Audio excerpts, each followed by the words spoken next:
This happened to my wife and me 2 years ago. We rented a small, isolated cabin in northern Michigan for a week in late January to escape the city. It was perfect, deep in the woods, on the edge of a large lake, and completely snowed in. The forecast called for heavy snow, and we were excited to be trapped in our own cozy little world. The first night, a huge blizzard rolled in, dumping over 2 feet of fresh, untouched powder. The next morning, the world was silent and pristine. There wasn't a single track from an animal, not a single disturbance in the perfect white blanket. I was making coffee when my wife, Clara, gasped. She was standing at the large picture window that overlooked the frozen lake. "What is it?" I asked. "Look," she whispered, pointing with a trembling finger. I came up behind her and saw it. Starting from the edge of the deep woods on the far side of the lake, there was a single, perfect line of prints in the snow. They were starkly black against the white. The trail didn't meander. It went in a dead straight line out onto the surface of the frozen lake, but that wasn't the creepy part. The creepy part was that the trail stopped dead in the exact center of the lake. There were no return prints, no signs of a struggle, no hole in the ice. It was just a path of footprints that led to the middle of the frozen expanse and vanished. "Maybe they fell in and the snow covered the hole," I suggested, my voice lacking conviction. "There's no broken ice mark, and look closer." I grabbed our binoculars from the mantel. As I focused on the tracks, a cold dread washed over me. They weren't boot prints. They were the distinct, unmistakable impressions of bare feet. We spent the entire day watching that trail from the window, a knot of fear tightening in our stomachs. Who in their right mind would walk barefoot through 2 feet of snow in sub-zero temperatures? And how could they just vanish from the middle of a solid lake? The questions circled in our minds with no logical answers. As dusk began to settle, painting the snow in shades of gray and blue, the fear turned into something more active. Clara refused to be in the living room after dark. We locked all the doors and windows and huddled in the bedroom on the other side of the cabin. Around 2 a.m., I was jolted awake by a sound. It was a faint, rhythmic thump, thump, thump, coming from the front of the cabin.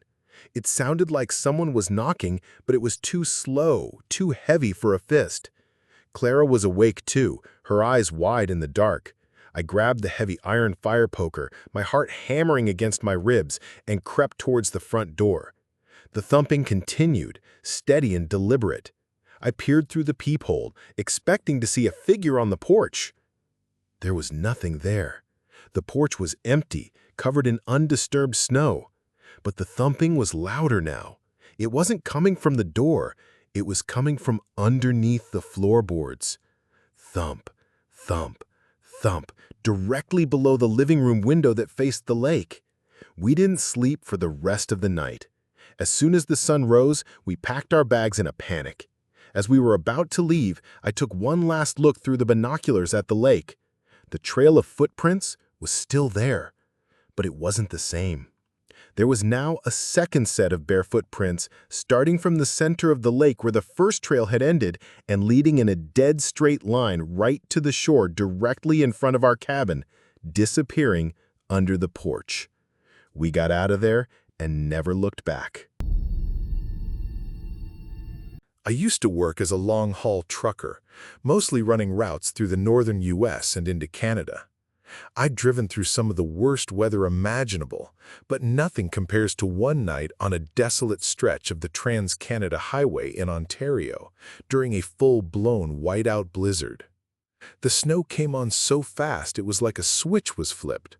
One minute I was driving on clear roads, the next I couldn't see the front of my own hood. The wind was howling, rocking my rig. Following the lane markers was impossible. I knew the safest thing to do was pull over and wait it out. I managed to get the truck onto the shoulder, killed the engine, and settled in for a long night. The isolation was total. No other cars, no lights, just the roaring wind and the endless swirling vortex of snow outside my windows. I was trying to get some sleep in my bunk when I heard a tapping sound. It was faint at first, almost lost in the wind. Tap, tap, tap, tap. It was coming from my passenger side window. My first thought was that another driver had gotten stranded and needed help. I crawled into the passenger seat and wiped the condensation from the window. The blizzard was so thick it was like looking into a glass of milk. I couldn't see a thing. The tapping had stopped. "Hello?" I yelled. "Anyone out there?" Only the wind answered. I figured I must have imagined it and was about to go back to my bunk when the tapping started again. This time it was on the driver's side. Tap, tap, tap. It was slow and deliberate. Again I saw nothing but a wall of white. Now I was on edge. The highway was deserted. Who would be walking around in this? I locked my doors, a pointless gesture since they were already locked, and turned on my exterior spotlights. The powerful beams did almost nothing, just illuminated the dense, frantic snowfall a few feet from my cab. Then a figure took shape in the light. It was tall and thin, standing right beside my door. It was so coated in snow and ice that it looked like a walking snowman, its features completely obscured. It just stood there for a moment. Then it slowly raised a hand and began wiping the snow from my window. Not knocking, just a slow, circular wiping motion. I was paralyzed with fear. Through the small patch it was clearing, I could see a flash of a face, but it was pale and wrong, with eyes that were too dark and too wide. Before I could process it, the figure leaned in close and the window fogged over from its breath. It then started walking around the truck, tapping on every window, the cab, the sleeper bunk, back to the other side. A slow, methodical circuit in the middle of a deadly blizzard. I sat in the center of the cab, my entire body trembling, listening to the taps orbit me for what felt like hours. I must have eventually passed out from sheer terror and exhaustion. When I woke up, the sun was shining, the blizzard was over. The world was silent. I cautiously looked outside. The snow was piled in massive drifts around my truck. There was not a single footprint or track anywhere to be seen. It was as if no one had ever been there. For a few years, I lived in rural Manitoba and became obsessed with ice fishing.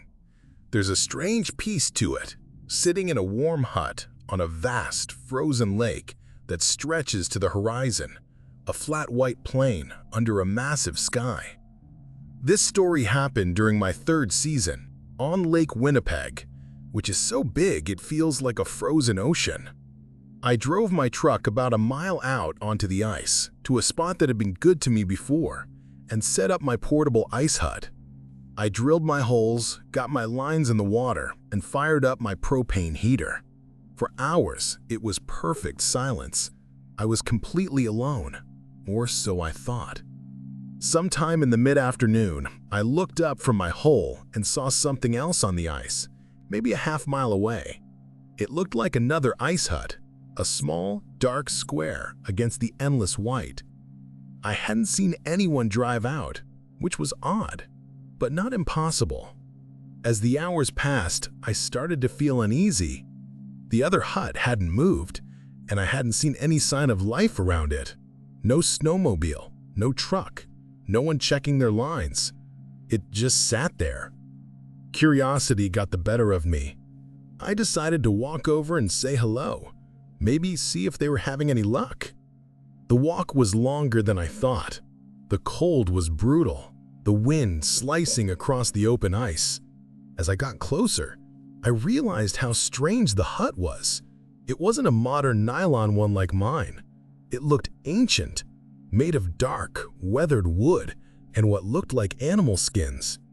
There were no windows. I called out, "Hello? Anyone in there?" No answer. The silence was absolute. I reached the hut and saw there was no door handle, just a heavy-looking leather flap. A strange smell hung in the air, like damp earth and spoiled meat. A deep, Instinctual fear told me to turn around and leave. But I was stupid. I lifted the flap and peered inside. It was pitch black and the smell was overpowering. My eyes slowly adjusted and I saw a figure sitting on a low stool in the back, hunched over one of the ice holes. The person was completely still. "Hey, sorry to bother you," I said, my voice shaky. "Just wondering if you were catching anything." The figure didn't turn. It just let out a low, gurgling sigh. It wasn't a human sound. In the gloom, I could just make out that its skin was a pale, waxy gray, and its hair was thin and stringy. Its clothes were nothing but dark, wet rags. It shouldn't have been able to survive out here. Then, it began to hum, a low, monotonous, tuneless sound that seemed to vibrate in my bones. I felt a wave of nausea and dizziness wash over me. The humming grew louder, and I felt an overwhelming compulsion to go inside, to sit down, to join it in the darkness. I stumbled backwards, dropping the flap, and ran. I didn't look back. I ran as hard as I could, my lungs burning in the freezing air, the awful humming sound chasing me all the way back to my truck. I threw my gear in the back and sped off the ice, leaving my hut behind. I never went back to get it. I can't explain what I saw. Maybe the isolation was getting to me. Maybe it was a hallucination. But I know what I heard, and sometimes, on cold, quiet nights, I can still hear that low, gurgling hum in the back of my mind.